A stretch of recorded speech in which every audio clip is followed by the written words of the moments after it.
I would like to take a look at notes receivable with you. So what's a note receivable and how is it different from an account receivable? A note receivable is a promissory note that is a written promise. So that's the big thing. It must be in writing or it's not a note. That's the big difference between accounts receivable and notes receivable. And it could be used when individuals or companies lend or borrow money, when the amount of transaction or credit period exceeds normal limits, or in settlement of an account receivable. And we'll see that in journal entries.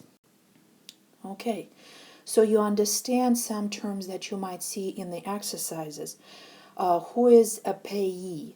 So a payee is the person who will be receiving the money. Thus, for a payee, it's a note receivable. Okay, so the note is payable to the payee. Who is the maker? The maker is the company that wrote the note. So for Calhoun Company in this example, it's a note payable. Again, they are the maker of the note. Okay, how about the maturity date? The notes could be on demand, or it could be at the end of a stated period of time or on a stated date. And again, today, for some reason, my PowerPoint doesn't work as well when I bring it up to the software, so the formula is slightly messed up. We've had this formula with you guys in chapter 3. If you remember, to calculate interest, you'll have to take face value or principal of the note multiplied by annual interest rate. So remember the word annual, and then multiply the terms in as a fraction of a year. Otherwise, you will not be comparing apples to apples. Okay, so in this example, I want you to take a look. There are 3 notes, and look at the terms of the note. We've got 120 days, 6 months, 1 year, but what about the rates? Rates are always annual.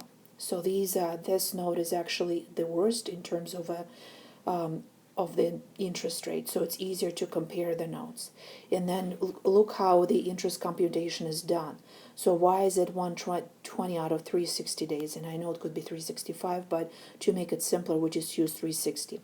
Because then the time is expressed in terms of a year. Again, here, times is expressed in terms of the year. And then 1 out of 1 year in terms of a year. So be careful on the exam or the exercises that you set up the formula correctly. And then when you put in the rates, remember, like for example in this example is multiplication by 0.06. Okay, how do we record a note receivable? In this case, a note was given actually to settle an open account receivable. That's why account receivable will have to go down by crediting it, and then we're going to simply record it as a note receivable. Nothing is yet done for the interest. Why? Because they don't owe any interest. There's nothing to accrue yet.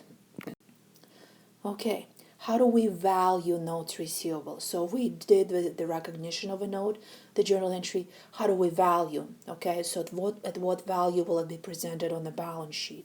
We report short-term note receivable at their cash or net realizable value. You might recall it's the same as you would be for accounts receivable. So that's why we estimate that value in a similar fashion as our accounts receivable. And you might have to set up allowance for doubtful accounts for this note receivable account as well. Okay, how do we dispose of a note? They might be held to maturity and then they will be paid. The maker may default and then you might have to make an adjustment to that account or simply write it off as uncollectible.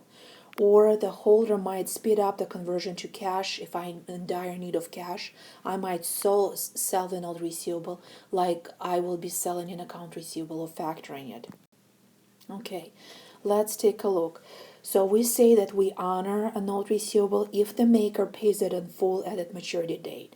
Or we can dishonor a note receivable if it's not paid at maturity or it's no longer negotiable and payee still has a claim against the maker of the note for both the note and the interest. So basically, if the note is not paid at the maturity date, the maker has a claim for the note itself, the principal amount, as well as the interest. Okay, so in this case, for example, Walder lends Higley 10,000 on June 1st, accepting a 5-month 9% interest note. To obtain the payment, the payee must present the note either to Higley or the maker's agent, such as a bank. Recall in the prior chapter, some notes receivable were collected by the bank on our behalf, so that could happen in this case as well.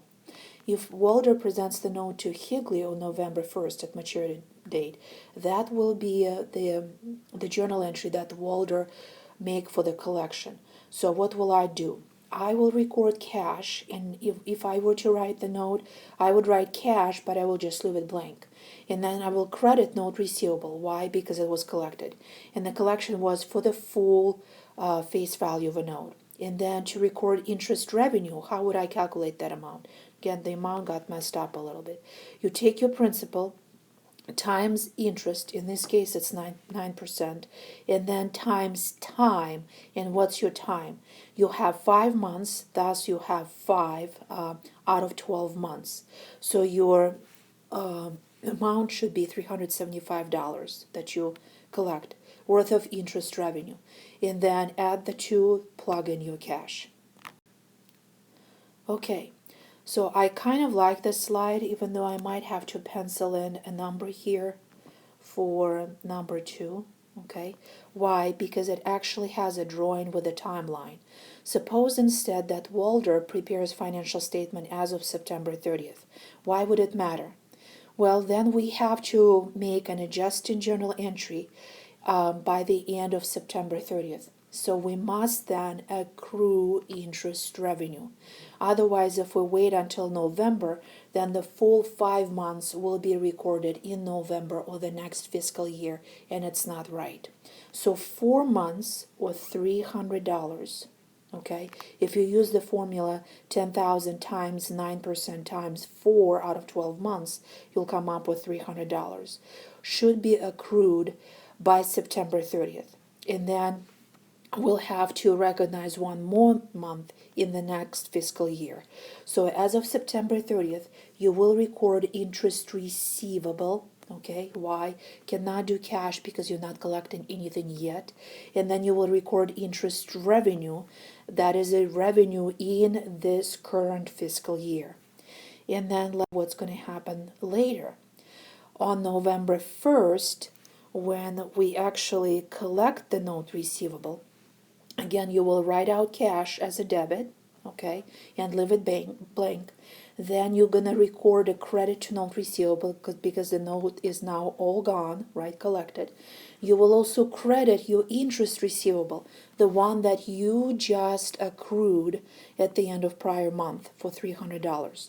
So this was 4 months last year. Okay, and then we're going to record 1 out of 12 months for extra $75.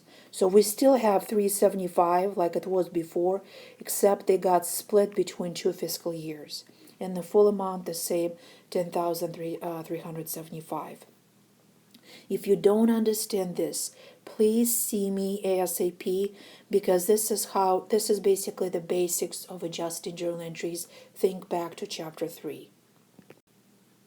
Okay, what about if the note is dishonored? So assume on November 1st, Higley cannot pay. Then if Walder does expect that eventually it will be paid, okay, we will make the following adjusting journal entry. The following